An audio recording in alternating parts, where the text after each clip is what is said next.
Saudari-saudara yang dikasihi oleh Tuhan, tebakan dulu yuk. Saya mempunyai sebuah batang.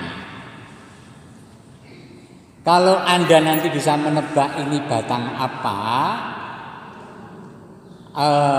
saya kasih hadiah salib dari Itali. Tulisannya Pax et Bonum, kecil, cantik. Kalau ada beberapa yang menjawab, angkat tangan, karena saya harus melihat. Kalau ada beberapa yang menjawab, yang saya pilih adalah yang termuda. Yo, siap? Angkat tangan dulu sambil menjawab. Ini batang apa? Siapa yang angkat tangan? Satu. Lagi, yang muda ada lagi? Oke. Berapa bu? Umur piro? 54.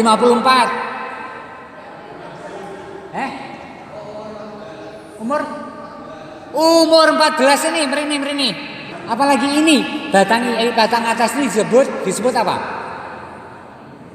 Aku cari di Tokopedia. Titik-titik apokat, titik-titik anggur atau apa? Titik-titik itu apa? Rano sing ngerti, Pak? Apa? Entres mrene, Pak. Katuran mriki. Entres. Nah, saudari-saudara, supaya batang ini nanti tumbuh, supaya begini kalau anggur tuh. Ini batang bawah, itu biasanya batang lokal. Ini saya urip minta jebol mau. Batang lokal belum berakar. Nah, batang lokal itu kan sudah beradaptasi kuat dan subur dan nutrisinya banyak nih sebagai bonggol. Nah, kalau ingin buahnya manis lanjutannya nandur kan kecute romo kuwi kok akeh buah ning kecut, soalnya kurang satu langkah. Ketika punya batang bawah dan tumbuh, kita cari entres, membeli entres. Entres itu biasanya aslinya Eropa, Ukraina, juga Cina ada, Jepang ada, Kroasia ini, tetapi sudah juga tumbuh di sini. Beli, kemudian disambung, diokulasi, supaya nanti ketika bertumbuh cabangnya ini manis dan lebat, karena dari sononya memang jenis unggul. Amin. Nah, sekarang kita bisa membayangkan dan menghayati bagaimana firman Tuhan hari ini. Jika Tuhan bersabda, aku ini pokok anggur sejati dan Bapakku pengusahanya. Setiap ranting padaku yang tidak berbuah dipotongnya, dan setiap yang berbuah dibersihkannya, supaya ia lebih banyak berbuah. Dan seterusnya, tinggallah di dalam aku dan aku di dalam kamu. Seperti ranting tidak dapat berbuah dari dirinya sendiri kalau tidak tinggal pada pokok anggur. Ranting kalau tidak temancep dan menyatu dan hidup, ya mati atau ungkrik-ungkriken, kurus kering ora berbuah. Tetapi kalau mantep, berpegang, menempel, jadi satu, menjadi satu pohon dengan pokoknya, pokok anggurnya, ini nanti akan menghasilkan buah yang berkelimpahan. Amin. Nah, cetok. Yesus pokok dan kita caranya, tinggallah di dalam Dia. Bisa ya? Ini lagu anak-anak kita, yuk. Tidak usah latihan, berdiri yuk. Berdiri, kita nyanyi. Yuk. Seberapa, Anut?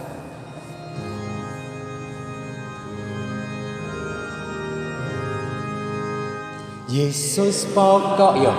Gerak ya, langsung gerak ya, langsung gerak. Ikuti aku aja, kalau malu pejamkan mata. Kalau Yesus itu kan salib. Yesus pokok dan kita caranya, tinggallah di dalam Dia. Yo. Yesus pokok, kita caranya, tinggallah di dalam Dia. Yesus pokok dan kita caranya, tinggallah di dalam Dia. Ketoke luwih akeh gerakane tinimbang unine bunyinya. Nyanyi ayo. Biar bergema ayo semua, karena kita carang dari anggur itu. Yesus pokok tinggallah di dalamnya. Yesus pokok dan kita caranya, tinggallah di dalamnya. Yesus pokok dan kita caranya, tinggallah di dalamnya. Pastilah kau akan berbuah. Yesus cintaku, ku cinta kau, kau cinta dia. Yesus cintaku, ku cinta kau, kau cinta dia. Yo, Yesus pokok. Yesus pokok, kita caranya, tinggallah di dalamnya. Yesus pokok dan kita caranya, tinggallah di dalamnya. Yesus pokok dan kita caranya, tinggallah di dalamnya. Pastilah kau akan berbuah. Matur nuwun, puji Tuhan, haleluya. Saudari-saudara yang dikasihi Tuhan, kalau kita itu selalu minum suplemen, nutrisi yang baik, gizi yang baik, kita akan bertumbuh. Dan ketika pandemi kita punya daya tahan karena minum tambahan, suplemen, energi, nutrisi yang ditawarkan oleh Tuhan Yesus kepada setiap pribadi bukanlah sekedar nutrisi tambahan, tetapi sungguh kekuatan pokok, gizi pokok, unsur pokok untuk kehidupan kita. Dan itu dijelaskan, tanpa aku, kalau kamu tidak pada pokok anggur, mati ranting itu, tidak bisa apa-apa. Amin. Ada orang yang masih berpikir yang penting kan hidup baik. Soal ibadah, soal doa, soal baca kitab suci, soal misa, soal pasturan, itu gak penting. Ngerepot-ngerepoti dadak ning gereja, apa meneh mangsa pandemi. Yang penting kan hidupnya kita baik. Betul, saya setuju. Tetapi bagaimana Anda punya standar keutamaan, standar kesucian, standar kebaikan, kalau kita tidak pernah melihat standar itu dalam kitab suci, dalam ibadah, dalam keheningan dan kita mendengarkan suara Tuhan, dalam doa-doa, dalam devosi, dalam rosario, dan dimanapun kita berjumpa dengan Tuhan. Karena sumber keutamaan, sumber kebaikan, sumber kebenaran itu dalam Tuhan. Paham nggih? Jadi nek ana wong sing penting urip apik, ora perlu ibadah, ora perlu agama, belgedes. Omong kosong.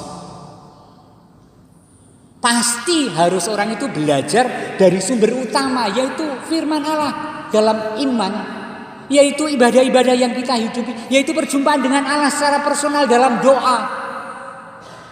Maka saudari-saudara, hari ini kita diajak dan ditawari sangat simpati kepada Tuhan. Kamu ingin bertumbuh anakku, kamu ingin bertahan, kamu ingin kuat, kamu mau kuat menanggung beban hidupmu, kamu ingin punya jalan ketika jalanmu buntu, kamu ingin mengalami kebahagiaan walaupun hidupmu penuh penderitaan, datanglah kepadaku.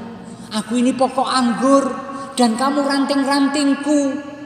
Ayo, mari aku dekat engkau dalam kehangatan dan nutrisiku akan kuberikan kepadamu.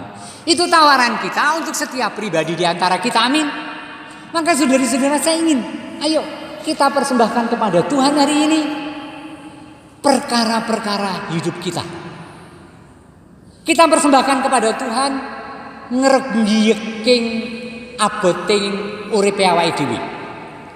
Kita persembahkan kepada kita cita-cita dan rencana kita. Aku ingin mulai usaha Tuhan. Ayo. Aku ingin bekerja lebih keras Tuhan. Ayo. Aku ingin lebih memberi perhatian pada anak istriku. Ayo. Aku ingin mendampingi ayah ibuku yang sepuh. Ayo. Dan itu akan menjadi kekuatan dan menjadi kuat kalau kita sungguh-sungguh ini tadi cabang yang menempel pada pokok anggur dan menghasilkan buah. Amin.